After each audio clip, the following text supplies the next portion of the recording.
Thanks. It's a pleasure to be here, and of course I want to join everybody else in thanking Krish, right, for, I don't know, having, maybe losing sanity for a moment and putting this thing together, but it's been well worth the time and the effort.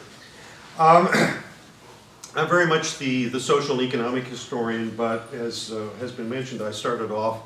as an anthropologist and then came away from the dark side to the light, but then I'm back here with you for obvious reasons. 35 years ago, Hubert Gerbeau discussed the problems contributing to what he characterized as the history of silence that surrounded our knowledge of slave trading in the Indian Ocean. As a review of scholarship published since 1979 reveals, the silence to which Gerbeau referred is no longer nearly as deafening as it once was. This same scholarship also reveals, however, that many of the problems which he identified, the pervasive Atlantic centrism of modern slavery and African diaspora studies, the paucity of archival sources on slavery and slave trading in the Indian Ocean compared to the Atlantic, and the difficulties of defining and conceptualizing the Indian Ocean world continue to impinge on our understanding of the labor diasporas that are an important but frequently ignored component of Indian Ocean history.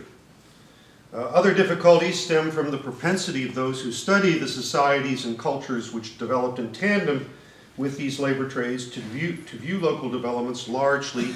if not exclusively, through the lens of a dominant conceptual paradigm. And here, of course, I'm referring to Hugh Tinker's notion of a new system of slavery, to forswear examining these developments in broader comparative perspectives and contexts, and to avoid drawing on possible insights offered by other disciplines. The net result of this emphasis on the particular, if not the parochial, are studies which can ultimately shed only so much light on the societies and cultures in question. Recent scholarship on labor migration in the Indian Ocean and the socio-cultural history of South Africa and the Mascarene Islands of Mauritius and Réunion confirms the complexity of the human experience in the Indian Ocean, especially during the 18th and 19th centuries, as free and forced labor migration became an increasingly prominent feature of the European colonial experience in this particular part of the world. This research demonstrates, moreover, that a deeper understanding of this experience is contingent upon developing a fuller appreciation of the multifaceted connections between Eastern and Southern Africa, Madagascar, the Persian Gulf, India, Malaya, and Southeast Asia that are a hallmark of labor migration in the Indian Ocean, and a greater appreciation of the need for multidisciplinary approaches to the study of the societies and cultures in question.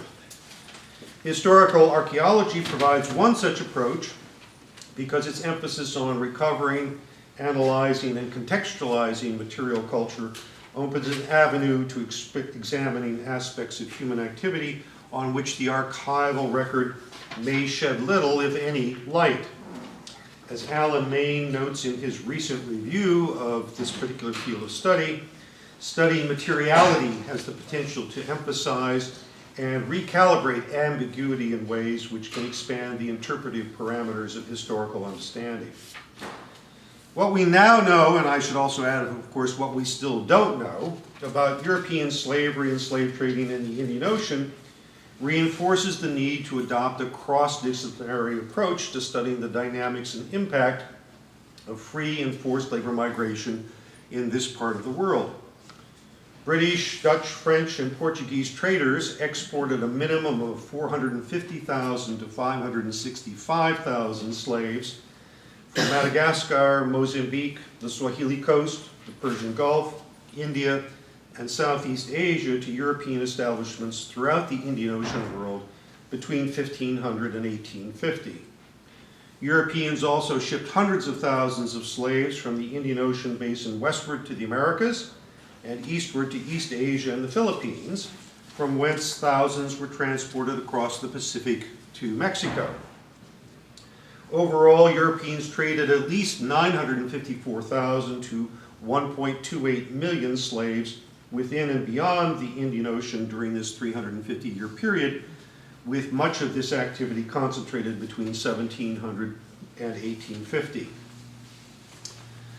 While the volume of European slave trading in the Indian Ocean pales in comparison to that in the Atlantic, and of course let me remind you that the accepted estimates now is in the neighborhood of about 12.5 million, studies of slavery in South Africa and the Mascarenes demonstrate that this traffic in chattel labor had a marked impact on life in European establishments throughout the Indian Ocean world. Mauritius and Réunion played a particularly important role in the history of this activity. As many as 388,000 slaves were exported to the islands from Africa, India, and Southeast Asia between 1670 and 1848, with 85% of all such exports occurring between 1770 and the early 1830s. That the Mascarenes may have consumed somewhere between 68 and 86%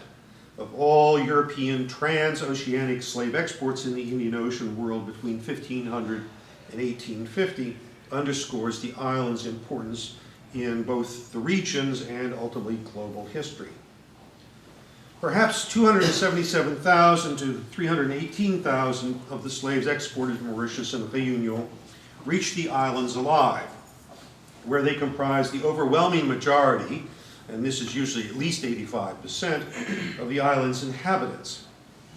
The slave trade's impact on Mauritian and Réunionnais society and culture are revealed in other ways than just simply this demographic dominance. The islands drew chattel laborers from a truly global catchment area that stretched from West Africa, and here we can point to ports such as Gorée and Ouidah, to across the Indian Ocean, and ultimately to Southeast Asia and even to China. Early 19th century accounts of Mauritian life reported that the colony housed, quote, blacks of every ethnicity, close quote, including individuals from West Africa, usually identified as Bambara or Wolof or Guinea, Mozambique, and here we can point to any number of groups including the Makua, the Makonde, and Gindo Sena, the Swahili coast,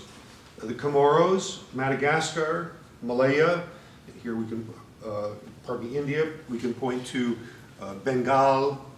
Malabar, Telugu, Malaya, and the island of Timor in Southeast Asia. The 1817 Mauritian slave census reveals that slaves arriving from Madagascar, Mozambique, and the Swahili coast, the most important sources of chattel labor in the Indian Ocean, came from a large number of ethno-cultural populations. At least 13 such groups on Madagascar supplied slaves to the islands, while those exported from Mozambique and the Swahili coast came from 14 populations that can be identified with certainty, some of which were located as far away as modern Malawi and eastern Zambia. And I should add here that there are lots of other ethnonyms which remain very uncertain, and this is despite the assistance of someone such as Ned Alpers, who's been very helpful in trying to nail down where these different peoples come from. Other sources report the presence of slaves from the Horn of Africa, the Persian Gulf, the Indonesian islands of Bali, Java, Makassar, Nias, and Sumatra, and even China amongst the island's servile inhabitants. Although British, French, Mauritian, Portuguese, Réunionnais, and South African archives have facilitated attempts to reconstruct the history of European slave trading and slavery in the Western Indian Ocean in some detail, it's important to note that various aspects of the slave experience in this part of the world remain hidden from view. While it has been possible, for example, to compile an inventory of some 950 confirmed, probable, or possible slaving voyages involving the Mascarenes between 1718 and 1809 by American, Arab, probably Omani, French, Portuguese, and Spanish ships, detailed information about these voyages and the dynamics of this traffic in chattel labor remains elusive. The quality and content of our most important source of information about this traffic, the Déclaration d'Arrivée, or formal statements which ship captains made to colonial officials upon their arrival at Port Louis, varies widely. While such declarations during the 1770s, 1780s, and early 1790s are often much more detailed than those made during the first decade of the 19th century, this detail often consists of extensive reports about weather conditions during the voyage and damage to the ship, which the captains, of course, wanted recorded for legal or insurance purposes. Many déclarations d'arrivée are silent about exactly where or how a ship's human cargo was acquired, the size and demographic structure and composition of these cargoes, shipboard conditions and slave mortality during this middle passage, or how these cargoes were disposed of once they arrived. Limited and often problematic sources likewise hamper attempts to reconstruct the illegal slave trade that carried perhaps 122,000 to 149,000 African, Malagasy, and Indonesian slaves toward Mauritius, Réunion, and the Seychelles from 1811 to the early 1830s, some 107,000 of whom probably reached the islands alive. Similar constraints limit our ability to deepen our understanding of slave life in the Mascarenes. Governmental and legal sources make it possible, for example, to reconstruct the size and at least the general demographic structure of local slave populations, to ascertain how slaves were employed and treated, and to discuss the public acts of resistance, especially marronage, in which they engaged. Much of this documentation dates, however, from the first half of the 19th century, which means, of course, that much of the 18th remains shrouded in the mists of time. Comparable information on the 18th century doesn't exist, partly because, for example, in Mauritius, in the 19th century, the colonial government officially sanctioned the destruction of certain documents. And others have since been lost due to neglect, insect predation, and damage wrought by cyclones and the island's tropical climate. Here I'll note, for example, that in 1967, Auguste Toussaint, the premier maritime historian of the southwestern Indian Ocean, published a list of 515 slaving voyages. When I went back and revisited exactly the same documents, I was unable to reconstruct his list, partly because some of the declarations that he used no longer exist. In fact, I've, on more than a few occasions, held a file up and gently watched 1787 sift to the floor. Scholarship on Mauritian, Réunionnais, and Seychellois slavery demonstrates that we know little about the internal dynamics of slave society or slaves' cultural beliefs and practices, and much less, of course, about the creolization process within these ethnically and culturally diverse populations. On those occasions when slaves themselves speak to us, and it's usually indirectly, sometimes through court cases, more prominently through their complaints that they lodged with the protector of slaves in the late 1820s, they rarely shed light on the socio-cultural world in which they existed. Occasional archival hints about various aspects of this world,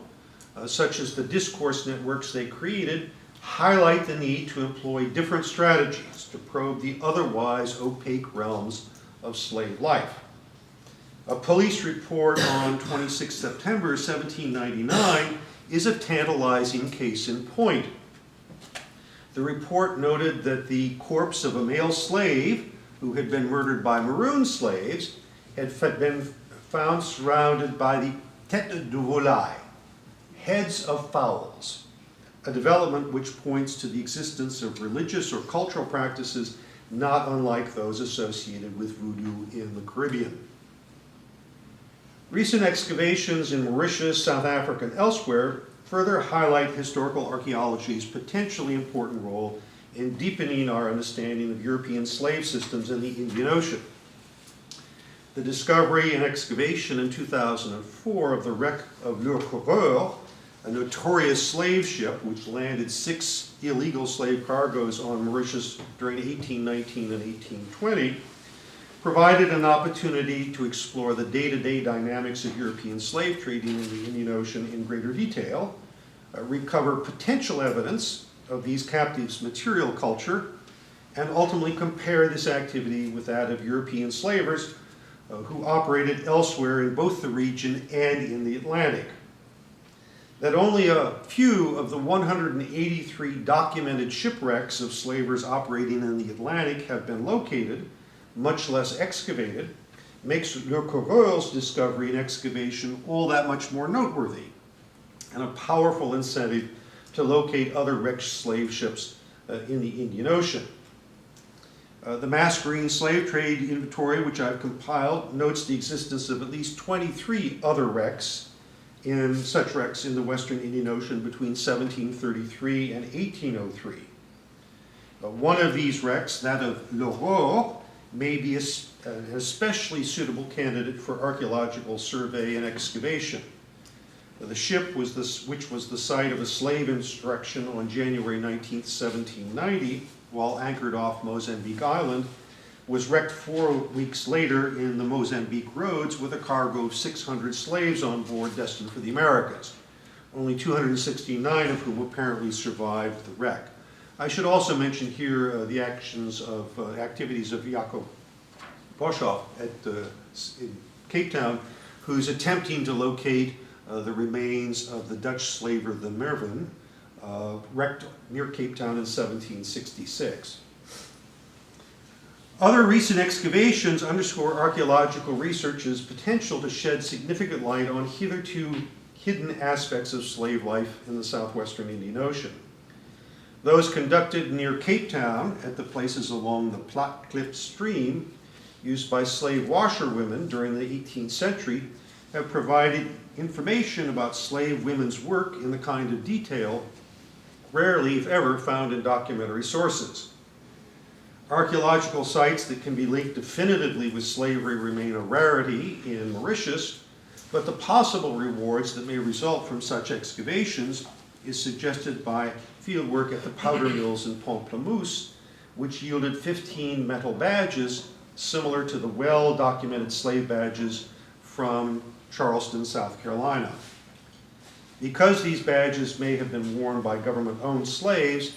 they may provide an opportunity to discern how the chattel workforce assigned to these gunpowder works was organized and controlled. Excavations at a small cemetery near Le Morne in the island's southwest corner demonstrate that historical archaeology also has the potential to expand our understanding of other important groups in colonial slave societies, such as the gens de couleur libre, or the free populations or free people of color. While the Mauritius National Archives' extensive collection of notarial acts has permitted us to reconstruct the history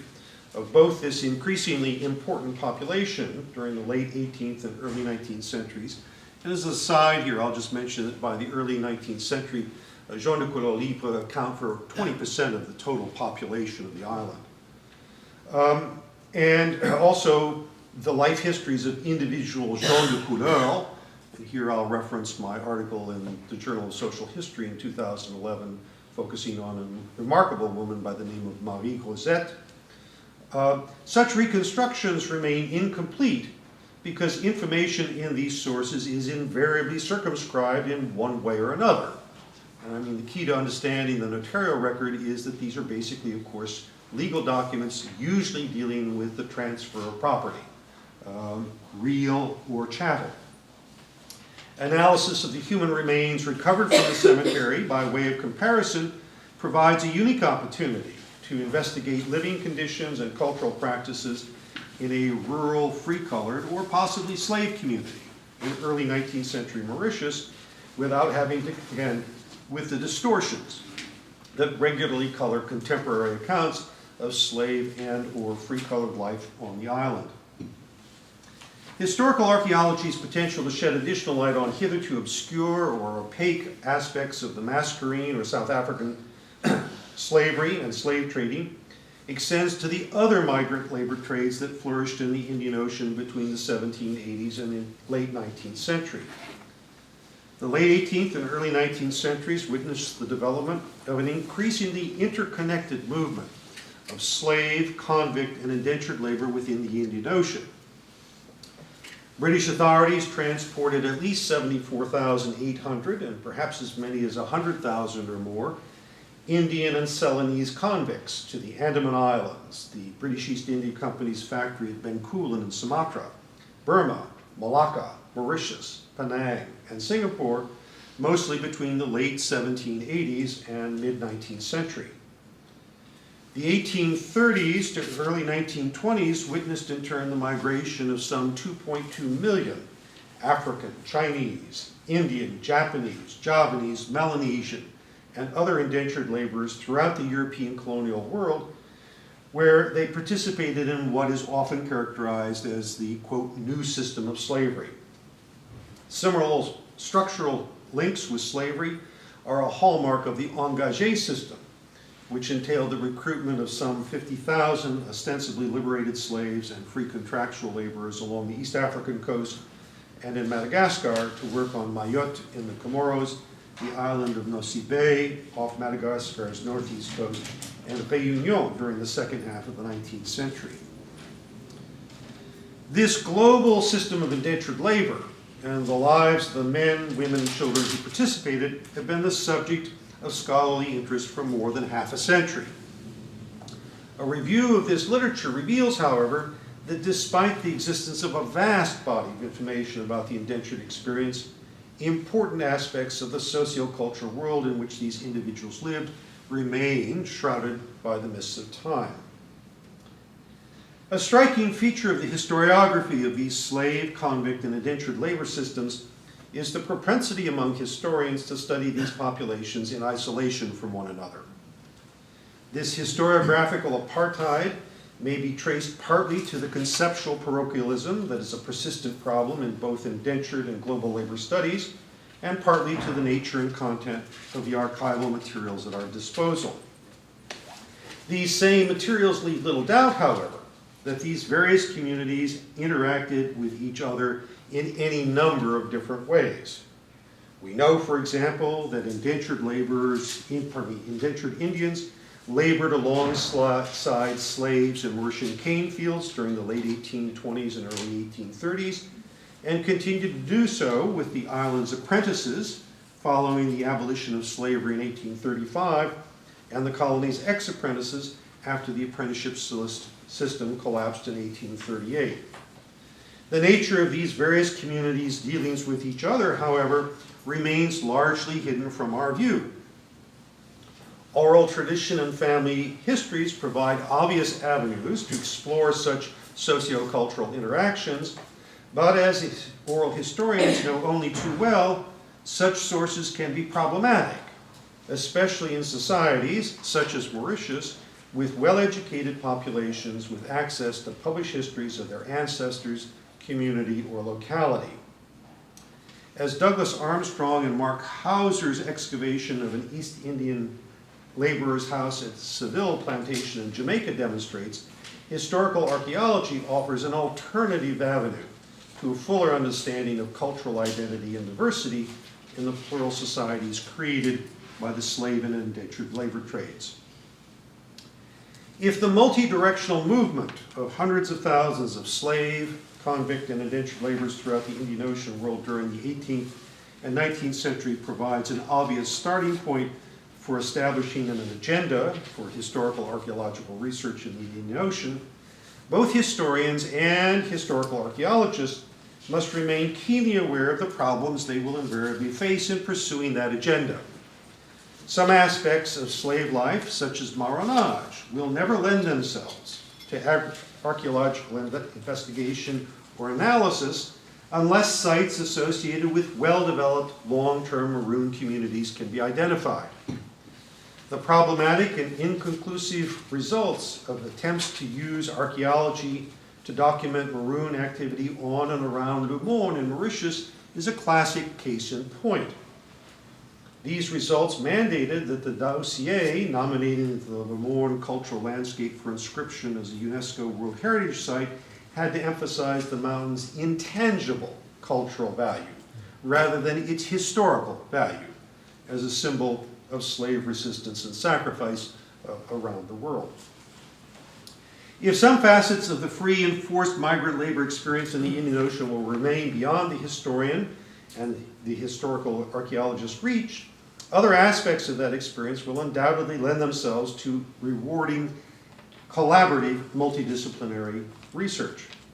A key feature of such a research agenda should be the identification and excavation of sites which house both slave and indentured populations.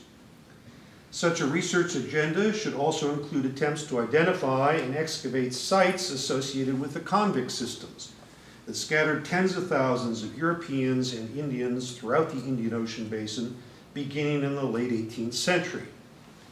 Excavations in Western and Northern Australia point to the potential value of excavations in places such as Penang, Bencoolen, and the Andamans, where the archival record confirms the existence of structures associated with convict laborers or constructed specifically to house them. A major component of this research agenda must include a commitment by both historians and historical archaeologists to situate the results of their research in well-developed comparative contexts. Now, this is a pet peeve of mine, and I'll be glad to elaborate on it. As reports on the excavation of Dutch East India Company forts at Kathuwana in Sri Lanka and Vieux Grandport in Mauritius illustrate, examining these sites in isolation from one another does little to deepen our understanding of the ways in which these constituent elements of the VOC company state functioned or indeed interacted with one another. The need to contextualize such studies is underscored by the growing body of scholarship which examines the well-developed British, Dutch, French, and Portuguese imperial networks that are a hallmark of the European presence in the Indian Ocean. And here I would mention, for example, as was mentioned yesterday, Kerry Ward's work on the VOC networks, which, it is important to note, intersected and overlapped in ways that I would suggest we are only beginning to discern, much less understand. Thank you very much.